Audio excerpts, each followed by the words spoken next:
Habagat at amihan, ang hangin ng sigwa at katahimikan.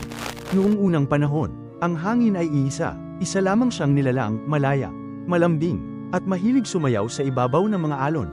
Ngunit isang araw, nagkaroon ng labanan sa kalangitan. Ang araw at buwan, bituin at ulap, lahat ay nag-aaway kung sino ang dapat mamuno. At upang ibalik ang balanse, pinaghiwalay ang hangin, nahati siya sa dalawa, si habagat ang malakas, mapuso, hangin ng bagyo, si amihan ang tahimik, malamig, hangin ng umaga. Mula noon, hindi na sila nagkita muli. Tuwing tagulan, bumabalik si habagat, dumaraan, sumisigaw, nangingialam. Tuwing tag-araw, bumabalik si amihan, banayad, mahinhin, halos di mo maramdaman. Ngunit minsan sa isang taon, nagpapalitan sila ng direksyon. Sa panahong yun, sinasabi ng mga matatanda, yun ang araw na nagkakasalubong muli ang dalawang hangin. Sandali lang, isang hinga lang, isang paalala na minsan iisa lang sila.